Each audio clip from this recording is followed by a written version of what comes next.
어머니는 늘 말없이 견디셨습니다. 며느리는 점점 말이 많아졌고 아들은 그저 듣지 않으려 했습니다. 그렇게 시간이 흘렀고 어느 날 며느리는 시어머니가 쓰러진 뒤에야 처음으로 눈물을 흘렸습니다. 고부 갈등. 그 흔하고 흔한 단어 속에는 말하지 못한 상처들이 숨어 있습니다. 오늘은 그런 서로가 서로를 놓친 한 가족의 이야기. 이정숙 여사와 그 가족의 이야기를 전해드리겠습니다. 이정숙 여사 올해 73. 말수가 적고 손이 부지런한 분입니다. 조용히 아침을 준비하고 가끔은 베란다 텃밭에서 상추와 깻잎을 따다가 가족들 반찬을 챙깁니다. 이 여사에게는 하나뿐인 아들이 있습니다. 태석 씨 42. 대기업에서 과장으로 일하고 있고 성실하고 조용한 성격입니다. 말이 많지는 않지만 항상 제때 출근하고 주말이면 가족들과 시간을 보내려 애씁니다. 그의 아내 윤미 씨는 39. 경단녀에서 다시 일터로 복귀한 워킹맘입니다. 어릴 적부터 뭐든 자기 손으로 해내는 스타일이라 내가 해야 직성이 풀려요가 입버릇이죠. 음식 하나를 해도 정해진 기준과 방식이 있고 가사도 효율적으로 처리하려는 편입니다. 부부 사이에는 아들 하나, 고등학생 민재 군이 있습니다. 요즘은 스마트폰에 빠져 지내지만 할머니가 방에 들어오면 인사는 꼬박꼬박하는 예의 바른 손자입니다. 이렇게 네 사람은 서울 외곽의 아파트에서 함께 지냅니다. 집은 30평 남짓, 방 3개에 화장실 2개, 적당히 살아가기엔 충분한 공간입니다. 하지만 요즘 정숙 여사의 마음은 점점 좁아지고 있습니다. 어떻게 된 건지 자꾸만 손이 떨리고 밥을 먹어도 체한 것처럼 속이 더부룩해요. 병원에서는 이상이 없다고 합니다. 혈압도 혈당도 괜찮고 심장도 나쁘지 않대요. 하지만 이 여사의 속은 그렇지 않습니다.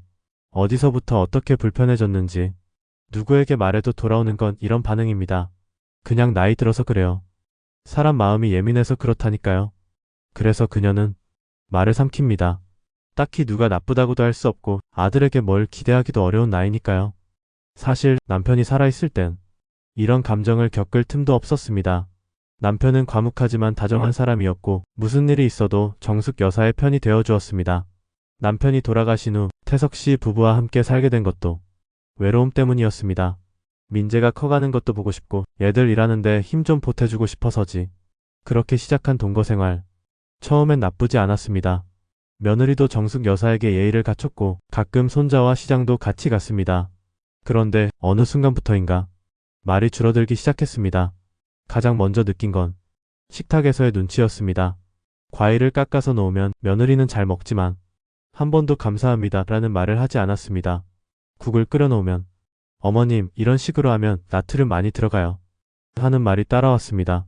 뭔가를 해줘도 그것에 대해 고마움이나 반가움보다 잘못된 방식에 대한 지적이 먼저 돌아왔습니다. 이정숙 여사는 그럴 때마다 자신에게 이렇게 되뇌었습니다. 요즘 세대는 이런가 보다. 내가 옛날식이라서 그런가 보다. 그러나 마음 한켠엔 작은 균열이 생기고 있었습니다. 누군가에게 진심을 다했는데 그 마음이 닿지 않았을 때 느끼는 쓸쓸함 같은 것. 그 감정은 점점 자라 이제는 스스로 나는 불편한 존재인가? 라는 생각까지 하게 만들었습니다. 어느 날 밤 아들은 정숙 여사의 방 문을 두드렸습니다. 엄마, 민재가 수학학원 옮기기로 했대. 엄마가 좀 알아봐 줄 수 있어? 정숙 여사는 순간 기뻤습니다. 필요한 존재라는 느낌이 들었으니까요. 하지만 동시에 속에서 묘한 불편함도 밀려왔습니다. 나는 손자 학원 알아봐주는 사람인가? 그 감정은 상대방을 향한 불만이라기보다는 자신의 존재 의미에 대한 혼란이었습니다. 그날 밤 정숙 여사는 오랜만에 남편 영정사진 앞에 앉아 작은 목소리로 중얼거렸습니다. 여보, 나는 지금 이 집에서 필요한 사람일까? 그녀는 아직도 아들의 얼굴을 볼 때면 마음이 놓입니다. 하지만 며느리와 마주칠 땐 몸이 먼저 긴장합니다. 자신도 모르게 어깨에 힘이 들어가고 말을 아끼게 됩니다. 괜히 내가 말 잘못하면 기분 상할까봐. 며느리는 그런 줄도 모르고 여전히 바쁘게 움직이고 정숙 여사는 그 바쁨이 자신에 대한 무관심처럼 느껴집니다. 정숙 여사에게 이 집은 내가 몸은 있지만 마음은 없는 공간처럼 느껴지고 있었습니다. 고부 갈등은 언제나 커다란 사건 하나로 시작되지는 않습니다. 오히려 아주 사소한 한마디, 그 말이 마음에 스치듯 들어오고 그 스침이 깊은 흠집이 됩니다. 이정숙 여사에게 그런 흠집을 남긴 첫 순간은 여느 평범한 평일 저녁이었습니다. 그날 저녁 정숙 여사는 된장찌개를 끓였습니다. 된장은 시골 언니가 직접 띄운 것. 냉장고에서 꺼내 물에 풀어 끓이고 두부랑 애호박도 넣고 마지막엔 고춧가루를 살짝 툭.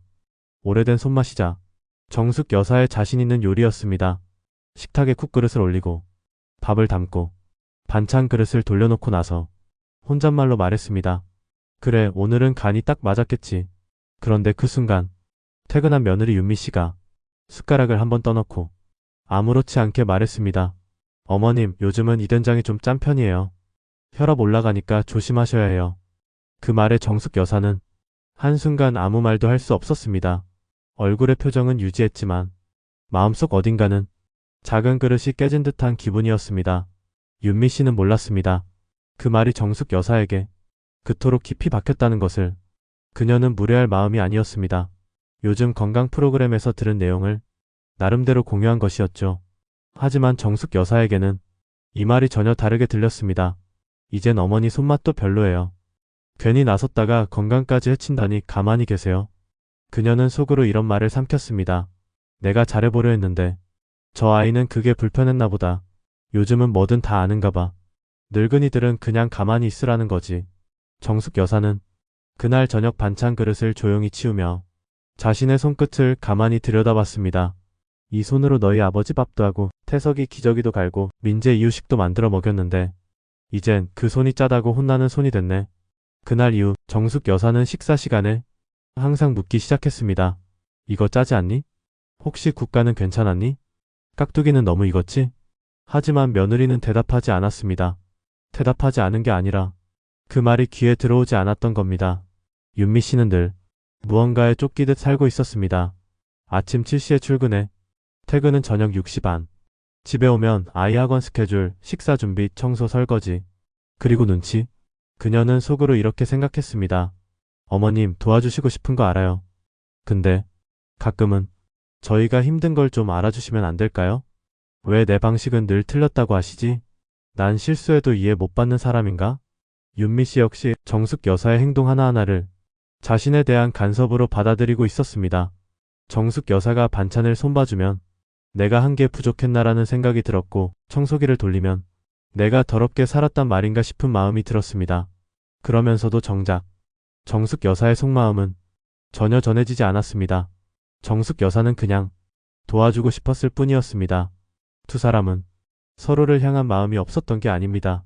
다만 말하지 않았고 말해도 닿지 않았습니다. 그러던 어느 날 정숙 여사는 베란다에서 조용히 꽃을 다듬다가 작은 톡백을 남겼습니다. 내가 괜히 여기 온 건 아닐까? 이 집에 내가 있어야 할 이유가 점점 없어지는 것 같아.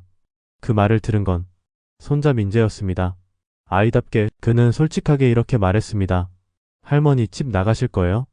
그럼 아빠는 또 누구한테 화내요? 정숙 여사는 깜짝 놀랐습니다. 아빠가 화를 낸다고? 응. 할머니가 뭐라도 하면 엄마가 눈치 주고 그러면 아빠는 그냥 화내고 방에 들어가잖아요. 아이의 말은 정숙 여사에게 전혀 다른 시선을 열어줍니다. 어른들끼리의 감정 다툼, 말 한마디의 상처가 아이에게도 그림자처럼 드리워지고 있었던 겁니다.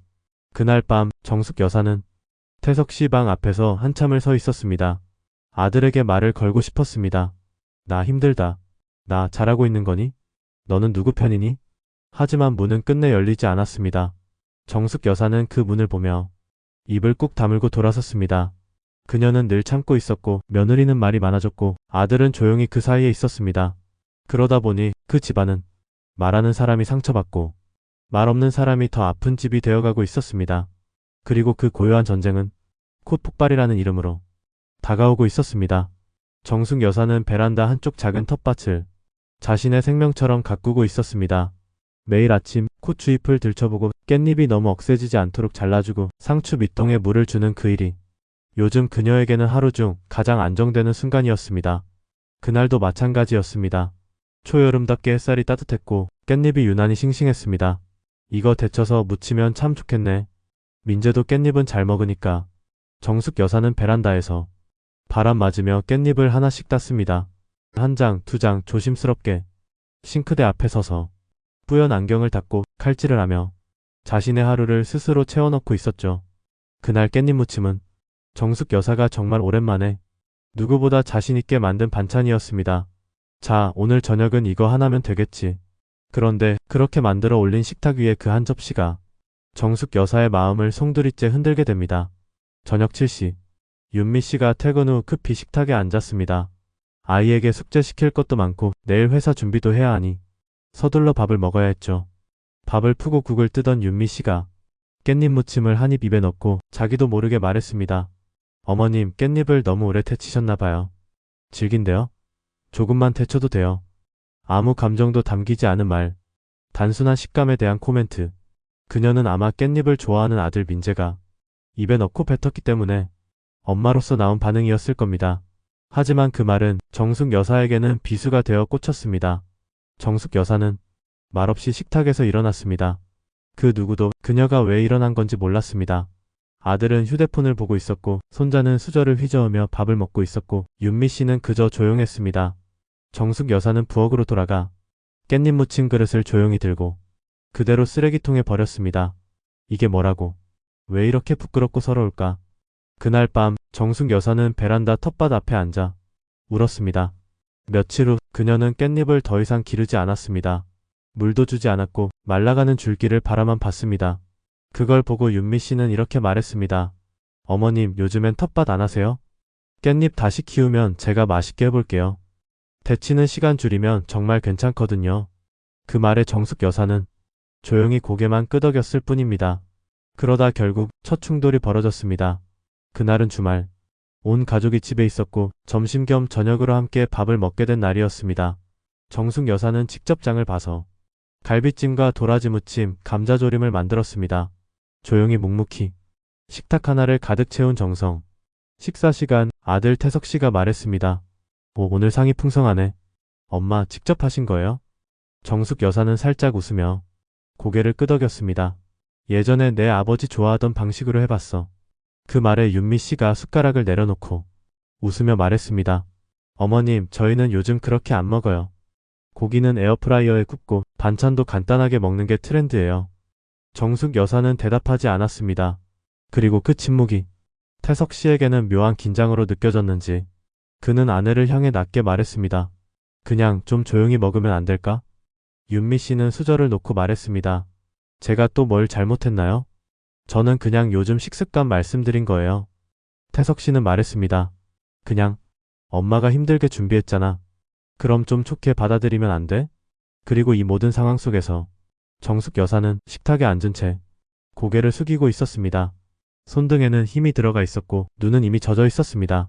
그렇게 그 집안엔 처음으로 소리 없는 전쟁이 벌어졌습니다.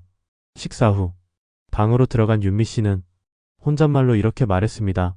도대체 나는 왜 매번 나쁜 사람이 되어야 하는 거죠?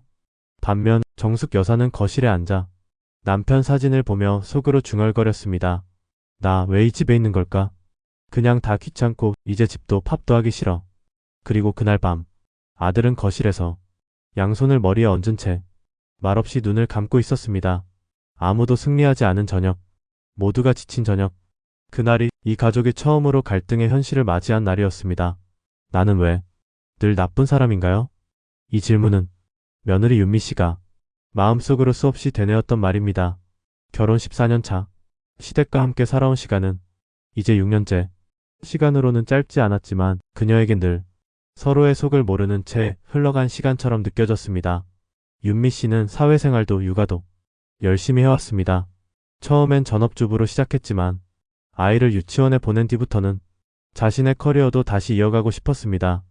비록 파트타임 사무직으로 시작했지만 지금은 정규직, 업무 평가도 나쁘지 않고 같이 일하는 직원들 사이에서도 윤미 씨는 야무지고 믿음직하다는 평가를 듣습니다. 하지만 집에서는 그녀는 늘 말이 많은 사람, 시어머니 기분 상하게 하는 사람, 너무 바빠서 가족을 챙기지 않는 사람으로 보였습니다. 그녀는 말합니다. 저 사실 어머님 밥상 맛없다고 한 적 한 번도 없어요. 깻잎 질기다고 한 게 전부예요. 그게 그렇게 큰 잘못인가요? 윤미 씨가 깻잎 무침에 대해 말한 그날 이후 집안의 분위기가 달라졌습니다. 어머님은 눈을 마주치지 않았고 남편은 입을 다물었습니다. 그런데 아무도 그 말이 속상했다거나 다음부터는 조심해달라는 말을 하지 않았습니다. 그저 냉랭함이라는 분위기로만 그녀를 압박했습니다. 그녀는 점점 말수가 줄어들었습니다. 하지만 마음속 분노는 자랐습니다. 왜 항상 나만 조심해야 하고 나만 참고 나만 가만히 있어야 하는 걸까? 그녀는 늘 노력해왔습니다. 아이 돌보랴, 일하랴, 집안일 분담하랴. 남편은 직장에서 늦게 들어오고 어머님은 집안일을 스스로 하려 하셨지만 사실상 대부분의 가사 책임은 윤미 씨의 몫이었습니다. 그러다 보니 집에 들어서면 가장 먼저 머릿속에 떠오르는 건 해야 할 일 리스트였습니다. 도마는 치웠나? 내일 도시락은 준비됐나? 학원 알림장은 확인했나? 그런 상황 속에서 식탁 위에 깻잎 즐겨요는 그녀가 감정을 담고 말한 것이 아니라 단지 본능처럼 나온 말이었습니다. 하지만 결과는 그녀를 예의 없는 며느리로 만들었습니다. 아무도 그녀의 의도를 묻지 않았고 아무도 그녀의 하루를 이해하려 하지 않았습니다. 남편은 언제나 중립, 그 어떤 갈등에서도 명확하게 윤미 씨 편을 들어주지 않았습니다. 당신도 좀 말 조심하면 좋잖아. 엄마도 나름 힘드신데. 그 말은 결국 윤미 씨에게 이렇게 들렸습니다. 너는 조심 안 하는 사람이다. 시어머니 마음을 이해 못하는 며느리다. 어느 날 밤 윤미 씨는 혼자 서랍에 숨겨둔 다이어리를 꺼내 그날 있었던 말을 정리해봤습니다. 된장찌개 짜다고 말함. 깻잎 질기다고 말함. 고기 너무 졸였다고 말함. 요즘은 이렇게 안 먹는다고 말함. 모두 다 정숙 여사의 요리에 대해 했던 말들이었습니다. 그녀는 손으로 이마를 짚으며 작게 중얼거렸습니다. 나는 그냥 함께 살고 있는 사람이니까 솔직한 말 한 것뿐이었는데 그게 상처였구나. 순간 윤미 씨는 알았습니다. 내가 틀린 건 아닐 수 있어도 내 말은 상처가 됐구나. 그런데 그것을 안 순간에도 그녀는 여전히 억울했습니다. 왜냐하면 그 누구도 그녀에게 상처다라고 말해준 적이 없었기 때문입니다. 그저 분위기로, 표정으로, 무시로 조용히 밀어냈기 때문입니다. 그녀는 혼잣말로 말했습니다. 어머님 제발 한 번만 속상했다고 말해주세요. 그러면 제가 어떻게든 바꾸고 노력할게요. 근데 아무 말도 안 하시니까 전 뭘 잘못한지도 모르겠고 그냥 나쁜 며느리가 되는 기분이에요. 며느리 윤미에게 고부 갈등은 무슨 말을 했느냐의 문제가 아니라 무슨 말을 들었느냐의 문제였습니다. 그리고 거기엔 오해와 억울함이 겹겹이 쌓여 있었습니다. 나는 왜 늘 예민한 사람, 지적하는 사람, 무례한 사람으로만 보일까? 그녀는 시어머니를 미워하지 않았습니다. 사실은 서로 솔직하게 말할 수 있는 사이가 되길 바랐습니다. 하지만 지금 이 가족엔 그런 대화가 없었습니다. 그날 밤 윤미 씨는 베란다에 나가 깻잎이 말라 죽어가는 모습을 보며 속으로 중얼거렸습니다. 어머님, 다음에 깻잎 무침 다시 해주시면 제가 정말 맛있다고 할게요. 진짜로요. 저는 그게 그렇게 질긴 줄도 몰랐어요. 말하지 못한 사과, 그리고 전해지지 않은 진심. 이 집의 고부 사이에는 말보다 침묵이 더 많은 날들이 이어지고 있었습니다. 태석 씨는 말이 많은 사람이 아니었습니다. 어릴 적부터 조용했고 감정 표현보다는 상황을 넘기는 쪽에 가까웠죠. 그런 성격은 회사에서는 신중하다, 믿음직하다는 평을 받았지만 가정에서는 언제나 어디에도 확실히 서지 않는 사람이라는 느낌을 줬습니다. 그리고 그 애매한 태도는 어느새 가족 간 갈등 속에서 누구보다 큰 침묵의 장벽이 되어가고 있었습니다. 태석 씨에게는 둘 다 소중한 사람이었습니다. 어머니 정숙 여사. 그는 어머니를 생각하면 늘 가슴 한편이 따뜻해졌습니다. 아버지 없이 자신을 키워낸 사람. 겨울이면 손이 터가며 도시락을 싸주던 그 모습이 아직도 선명했습니다. 반면 아내 윤미 씨는 삶의 동반자였습니다. 누구보다 부지런하고 똑부러지며 한 번 마음먹은 일은 끝까지 해내는 여자. 이 두 여인은 그의 인생에서 가장 소중한 사람들이었습니다. 그런데 언제부터인가 그 소중함이 서로를 밀어내는 힘이 되었습니다. 처음엔 사소했습니다. 식사 중 어머니의 조용한 한숨, 아내의 짧은 눈짓, 그리고 자신을 향한 둘의 무언의 기대. 당신이 좀 말해봐요. 아들 너라도 좀 말해줘. 하지만 그는 늘 생각했습니다. 누구 편도 들지 않으면 갈등이 커지지 않겠지. 그래서 그는 말하지 않았습니다. 그저 묵묵히 밥을 먹고 방에 들어가 일하는 척, 혹은 휴대폰을 보는 척하며 자리를 피했습니다. 그는 그것을 중립이라 생각했습니다. 하지만 사실은 그건 회피였습니다. 그는 아내가 얼마나 지쳐있는지도 알고 있었습니다. 아침마다 정신없이 나가는 아내의 뒷모습, 야근하고 돌아와 아이 숙제를 챙기는 모습. 그는 어머니가 얼마나 외로워 보이는지도 느꼈습니다. 혼자 베란다에 앉아있는 뒷모습, 식사 후 조용히 그릇을 닦는 손끝. 그는 모든 것을 보고 있었지만 아무 말도 하지 않았습니다. 왜냐하면 무엇을 말해도 누군가는 상처를 받을 것 같았기 때문입니다. 그는 늘 마음속으로만 말했습니다. 조금만 더 참아줘요. 곧 나아지겠지요. 말하면 더 꼬일 거야. 그리고 그렇게 시간은 흘렀고 그의 침묵은 더 깊은 갈등의 수렁으로 두 여인을 밀어넣고 있었습니다. 그러던 어느 날 사건은 아무 예고 없이 찾아왔습니다. 주말 오후 그는 리모컨을 손에 쥔 채 TV를 보고 있었습니다. 아내는 민재의 학원 스케줄을 정리하고 있었고 어머니는 부엌에서 조용히 뭔가를 정리 중이었습니다. 너무 조용한 오후였습니다. 그러다 갑자기 쿵 소리가 들렸습니다. 처음엔 바닥에 물건이 떨어진 줄 알았습니다. 하지만 곧 아내의 비명소리가 들렸습니다. 어머님. 태석 씨는 뛰어나갔고 그곳엔 부엌 바닥에 쓰러진 어머니가 있었습니다. 눈은 감겨 있었고 입가엔 희미하게 흘러내린 거품, 몸은 축 늘어져 있었습니다. 구급차를 부르며 손이 떨렸습니다. 온몸이 식어갔습니다. 병원으로 실려간 어머니는 다행히 의식을 찾았지만 의사는 말했습니다. 스트레스성 실신입니다. 공황 증상이 누적됐고 최근 들어 심리적 압박이 심했던 것으로 보입니다. 그 말에 태석 씨는 정말 오래간만에 자신을 미워했습니다. 나는 아무것도 하지 않았다. 이 모든 게 터질 때까지 나는 그냥 조용히만 있었다. 그는 돌아가는 차 안에서 창밖을 보며 생각했습니다. 나는 왜 내 가족이 이렇게 아픈데 아무 말도 하지 않았을까? 며칠 후 태석 씨는 어머니를 찾아가 말했습니다. 엄마 나 미안해요. 그 말에 정숙 여사는 잠시 침묵하다 웃으며 말했습니다. 내가 왜? 다 내가 눈치 없이 그런 거지 뭐. 그 순간 태석 씨는 오히려 더 죄책감을 느꼈습니다. 가장 힘들었을 어머니가 자신을 걱정하고 있었다는 사실에 그날 밤 그는 아내와도 마주 앉았습니다. 한동안 마주 보지 않았던 그 어색한 식탁에 다시 둘이 앉았습니다. 그는 말했습니다. 당신 얼마나 힘들었는지 이제야 알겠어. 나 당신한테 미안하다는 말을 너무 늦게 한 것 같아. 윤미 씨는 대답하지 않았습니다. 하지만 눈가가 살짝 붉어졌습니다. 태석 씨는 그날 처음으로 느꼈습니다. 가족은 말하지 않으면 무너진다는 것. 그리고 때로는 누구 편을 드는 것이 갈등을 해결하는 방법이 아니라 사람을 보호하는 방식이라는 것도. 그의 침묵은 끝났습니다. 그는 이제 더 이상 조용히 있지 않을 것입니다. 왜냐하면 그의 침묵이 누군가에겐 외면처럼 느껴졌다는 것을 뼈저리게 깨달았기 때문입니다. 변화는 언제나 조용히 찾아옵니다. 그리고 그 변화의 시작은 마주 앉는 것에서부터 시작됩니다. 정숙 여사와 윤미 씨.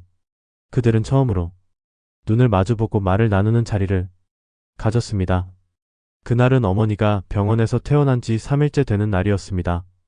아직 몸은 약했고 식사도 죽이나 부드러운 반찬으로만 하셨지만 표정은 이전보다 한결 부드러워져 있었습니다. 태석 씨는 두 사람을 거실 소파에 앉혔습니다. 엄마, 윤미. 오늘은 서로 얘기 좀 해요. 나도 그동안 참 많이 미안했어요. 두 사람은 어색하게 시선을 피했습니다. 공간은 좁았지만 마음의 거리는 여전히 넓었습니다. 먼저 입을 연 건 정숙 여사였습니다. 작고 조용한 목소리로. 내가 자꾸 잔소리 같았을 거야. 미안했어. 윤미 씨는 눈을 동그랗게 뜨고 어머니를 바라봤습니다. 예상치 못한 말이었기 때문입니다. 정숙 여사는 조심스럽게 말을 이었습니다. 나는 그냥 도움이 되고 싶었어. 나도 늙어가고 몸이 괜찮을 때 해주고 싶었는데 그게 너한테 부담이었겠지. 그 말에 윤미 씨는 눈시울이 붉어졌습니다. 어머님, 저야말로 미안해요. 저 어머님이 그렇게까지 생각하신 줄 몰랐어요. 정숙 여사는 고개를 끄덕이며 작게 웃었습니다. 내가 말을 안 했잖니. 그게 문제였지. 내가 마음속에만 쌓아놓고 너도 속상했을 텐데. 그냥 혼자 미워했어.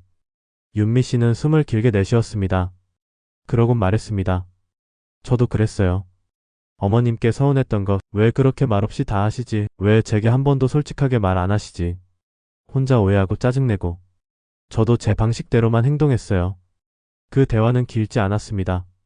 하지만 그 안에는 6년간 묻혀있던 감정의 잔재들이 조용히 흘러나왔습니다. 처음으로 정숙 여사는 윤미 씨의 속마음을 들었고 윤미 씨는 정숙 여사의 상처를 이해하게 되었습니다. 그날 저녁 식탁에 둘이 함께 만든 반찬이 올랐습니다. 도라지 무침과 가지볶음. 윤미 씨는 도마 앞에서 물었습니다. 어머님, 도라지 손질은 이렇게요? 좀 더 얇게 썰어야 덜 씹히지. 그게 내 방식인데 너는 내 입맛대로 해봐. 그 한마디는 이 집에서 처음 들리는 존중의 대화였습니다. 며칠 후 윤미 씨는 직장에서 작은 편지를 써왔습니다. 직접 손으로 적은 노란 메모지 한 장. 어머님께 그동안 제가 몰랐던 것들이 너무 많았어요. 이제부터는 더 자주 듣고 더 자주 이야기할게요. 무조건 저희 방식이 옳다고 생각했던 저를 반성합니다. 앞으로도 오래 함께 같은 집에서 살고 싶어요. 우리 다시 시작해볼까요? 정숙 여사는 그 편지를 읽고 아무 말도 하지 않았습니다. 그저 식탁에 앉아 윤미 씨에게 이렇게 말했습니다. 깻잎 다시 심었어. 윤미 씨는 눈을 깜빡이며 웃었습니다. 이번엔 안 질기게 제가 배워볼게요. 이 가족의 갈등은 완전히 사라진 것이 아니었습니다. 아직도 말을 조심해야 할 때가 있고 의도치 않은 상처가 생길 수도 있습니다. 하지만 분명한 것은 그들은 이제 서로를 듣기 시작했다는 것. 그리고 그게 모든 회복의 출발점이었습니다. 정숙 여사는 요즘 가끔 아들과 손자에게 이런 말을 합니다. 우리 윤미가 요즘 참 예뻐졌어. 내 속마음도 먼저 알아주고 말이야. 내가 예전엔 그걸 참 몰랐지. 윤미 씨도 회사 동료들과 점심을 먹으며 조심스럽게 이렇게 말합니다. 시어머니랑 같이 살아요. 네, 같이 밥도 해먹고요. 전에는 많이 부딪혔는데 요즘은 서로 배워가는 중이에요. 갈등은 파도처럼 밀려왔지만 회복은 물이 빠지듯 천천히 그러나 분명하게 찾아옵니다. 누군가가 먼저 손을 내밀고 누군가가 그 손을 잡으면 서로의 거리는 조금씩 좁혀집니다. 정숙 여사와 윤미 씨, 그리고 그 사이를 지켜보는 아들 태석. 이 가족은 이제 진짜로 같은 방향을 바라보기 시작했습니다. 회복의 시작은 아주 작은 변화에서 왔습니다. 그 첫 번째 변화는 식사 자리의 분위기였습니다. 예전엔 정숙 여사가 혼자 준비하고 혼자 말하고 혼자 치웠던 밥상이었습니다.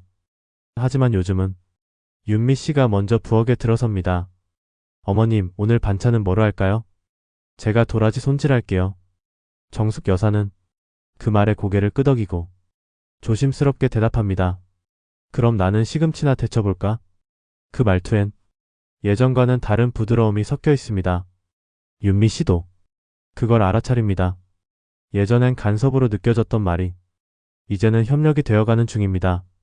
두 번째 변화는 말투였습니다. 예전엔 며느리가 말하면 어머니는 말없이 넘기곤 했습니다.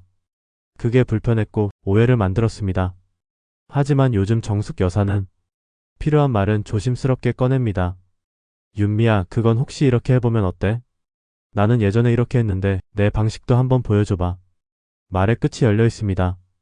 예전처럼 단정 짓지 않고 같이 고민하자는 말입니다. 그 작은 말투 하나가 윤미 씨에게는 존중으로 다가왔습니다.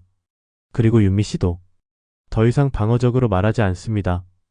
어머님, 저는 이게 편해서 이렇게 해봤어요. 그런데 말씀하신 방법도 좋은 것 같아요.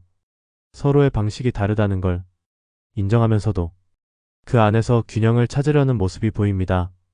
세 번째 변화는 시간의 공유였습니다. 예전엔 어머니와 며느리 사이엔 사적인 대화가 거의 없었습니다. 필요한 말만 주고받았고 서로의 일상에 대해선 무심했습니다. 하지만 이제는 같이 장을 보러 나가기도 하고 베란다 텃밭에서 함께 깻잎을 따기도 합니다. 한 번은 마트에서 정숙 여사가 이런 말을 했습니다. 예전엔 민재 이유식 만들려고 여기 오면 참 설렜는데 그 말에 윤미 씨는 잠시 멈춰서 정숙 여사를 바라봤습니다. 그리고 말했습니다. 어머님, 민재 처음 뒤집게 했을 때 제일 먼저 어머님이 축하해 주셨잖아요. 저는 그거 아직도 기억해요. 그 순간 정숙 여사의 눈가가 젖었습니다. 내가 민재 처음 걸을 때 손잡아준 것도 나였지. 그땐 우리가 참 가까웠는데 말이야. 두 사람은 마트 한복판에서 한참을 그렇게 이야기했습니다. 가까워졌다가 멀어졌고 이제 다시 가까워지는 중이었습니다. 네 번째 변화는 태석의 태도였습니다. 그는 이제 말합니다. 중간에서 눈치만 보던 사람이 아니라 가족을 잇는 다리가 되기로 결심했습니다. 어머니에겐 이렇게 말합니다. 엄마, 너무 무리하지 마. 힘들 땐 얘기해줘요. 엄마도 쉬어가야 해요. 아내에겐 더 자주 고맙다고 말하고 식탁에서의 침묵을 이제는 피하지 않습니다.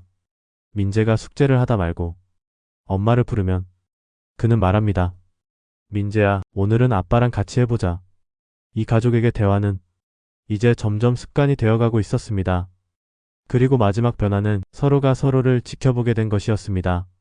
정숙 여사는 요즘 아침마다 윤미 씨가 출근할 때 조용히 창가에 서 있습니다. 별말 없이 손을 들어 살짝 흔들고 가끔 도시락을 건넵니다. 윤미 씨는 아침에 바쁠지라도 그 손을 꼭 받아들고 이렇게 말합니다. 어머님, 오늘도 고맙습니다. 사람과 사람 사이에는 마음이 머무를 수 있는 공간이 필요합니다. 그게 바로 관계입니다. 이정숙 여사와 윤미 씨는 이제 그 공간을 함께 만들어가기 시작했습니다.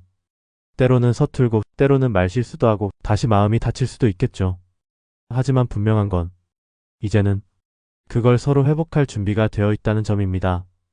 그날 저녁 식탁에 둘이 만든 반찬이 오르고 민재가 말했습니다.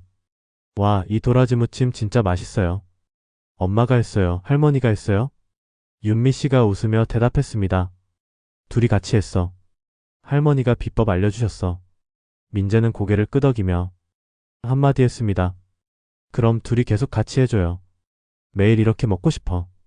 그 말에 정숙 여사는 미소 지었습니다. 그리고 윤미 씨는 고개를 숙이며 살짝 웃었습니다. 그 식탁 위엔 이제 갈등이 아닌 협력이 있었습니다. 가족이라는 이름 아래 우리는 너무도 쉽게 서로를 다치게 합니다. 그리고 그 상처는 말보다 말 없음으로 더 깊어집니다. 하지만 그럼에도 불구하고 가족은 서로를 끝내 포기하지 않는 사람들이기도 합니다. 이정숙 여사와 윤미 씨 그리고 아들 태석. 그들은 갈등의 깊은 강을 건너 조용히 천천히 평화의 마을에 도착했습니다. 가을이 깊어지던 어느 날 정숙 여사는 작은 쪽지를 남겨둔 채 베란다 화분 옆 작은 평상에 앉아 있었습니다. 그 쪽지엔 이렇게 적혀 있었습니다. 윤미야, 오늘은 내가 따뜻한 차를 한 잔 내려볼까 해. 괜찮다면 너도 같이 앉아줄래? 그날은 평소와 달랐습니다. 바람도 잔잔했고 햇살은 베란다 유리를 통해 화분 위를 부드럽게 감쌌습니다. 윤미 씨는 쑥스러운 얼굴로 따뜻한 유자차 잔을 들고 어머니 옆에 앉았습니다. 처음엔 어색했지만 둘 사이의 공기는 조용히 풀려가기 시작했습니다. 정숙 여사는 먼저 입을 열었습니다. 처음 너랑 같이 살게 됐을 때 사실 많이 설렜어. 친구처럼 지낼 수 있을 줄 알았지. 윤미 씨는 잔을 내려놓으며 말했습니다. 저도요. 어릴 때 엄마가 안 계셔서 시어머니랑 좋은 관계 만들고 싶었어요. 그런데 서로 너무 다르게 살아왔더라고요. 정숙 여사는 천천히 고개를 끄덕였습니다. 그래. 나는 너무 오래된 방식에 익숙했고 넌 새로운 세상에 익숙했고 그게 서로에겐 틀림이 아니라 다름이었다는 걸 참 늦게 알았지. 그날 두 사람은 오랫동안 대화를 나누었습니다. 화분 이야기, 민재 이야기, 그리고 오랜 오해들에 대한 이야기까지. 서로를 향한 시선에는 이제 감정보다 이해가 있었습니다. 그 말들 속에서 둘은 처음으로 사이라는 단어의 의미를 조금씩 실감하게 됩니다. 서로의 말 사이, 표정 사이, 긴장과 배려 사이. 그 사이가 편안해질 때 가족은 비로소 진짜 가족이 되어가는 것 아닐까요? 며칠 뒤 태석 씨는 아내와 어머니를 위해 작은 이벤트를 준비했습니다. 작은 카페에서 둘만의 시간을 보낼 수 있도록 미리 예약을 한 것이었죠. 윤미 씨는 당황했습니다. 저랑 어머님만요? 둘이 밖에서 시간을 보내는 건 처음인데. 하지만 정숙 여사는 차분하게 말했습니다. 그래. 이제는 괜찮을 것 같아. 우리가 예전보다 많이 나아졌잖니. 카페에 앉은 두 사람은 처음으로 카페 메뉴판을 보며 함께 웃었습니다. 윤미 씨는 말했습니다. 어머님, 라떼 드셔보셨어요? 아니, 나 그런 거는 몰라. 오늘 처음 드셔보세요. 카라멜 마키아토로 할까요? 정숙 여사는 그 말을 듣고 자신도 모르게 웃었습니다. 그럼 내가 추천하는 걸로. 그날 두 사람은 생전 처음 서로의 취향을 이해하고 조금은 따라가 보는 같은 리듬의 대화를 나눴습니다. 가족이란 같은 피를 나눴다고 되는 것도 한 집에 산다고 완성되는 것도 아닙니다. 서로를 보고 서로를 듣고 서로의 다름을 인정할 때 비로소 관계가 시작됩니다. 정숙 여사와 윤미 씨는 그걸 깨달았습니다. 시간이 오래 걸렸고 서로 많이 아팠지만 그래서 더 단단해졌습니다. 그리고 어느 겨울날 눈이 소복이 쌓인 날 식탁 위엔 온 가족이 모였습니다. 김이 나는 갈비탕이 한 그릇씩 놓이고 민재가 장난기 섞인 말로 묻습니다. 할머니, 이건 엄마가 끓인 거예요? 아니야. 이번엔 내가 국물 잡았지. 근데 엄마가 야채 썰었다고 했는데? 윤미 씨가 웃으며 말합니다. 우린 이제 같이 해. 그게 제일 맛있거든. 태석 씨가 숟가락을 들며 말합니다. 그러게. 요즘 우리 밥상이 제일 따뜻한 것 같아. 정숙 여사는 잠시 멈칫하다가 말없이 고개를 끄덕입니다. 그리고 속으로 혼잣말처럼 중얼거렸습니다. 그래. 따뜻해. 아주 오랜만에 느껴보는 진짜 따뜻함이야. 우리는 때때로 너무 가까워서 상처를 주기도 하고 서로를 더 오해하기도 합니다. 하지만 용기를 내어 한 걸음 다가가 보면 우리가 놓쳤던 소중한 진심을 발견할 수 있습니다. 그 진심은 이정숙 여사의 눈빛 안에도, 윤미 씨의 말투 안에도, 태석 씨의 말 없는 웃음 속에도 모두 살아 있었습니다. 가족은 완벽하지 않아도 됩니다. 그저 서로를 놓지 않는다면 그게 곧 가족이 만들어내는 가장 큰 기적일지 모릅니다. 지금 그들은 서로의 기적이 되어주고 있었습니다. 지금 이 순간에도 수많은 집안에서 크고 작은 고부 갈등이 존재합니다. 완벽한 해결이 아닐 수도 있습니다. 하지만 한마디 진심은 때로 어떤 말보다 더 큰 화해가 될 수 있습니다. 오늘의 이야기가 누군가에게 용기가 되기를 바라며 여러분의 가족 식탁도 따뜻한 대화로 가득하길 진심으로 바랍니다.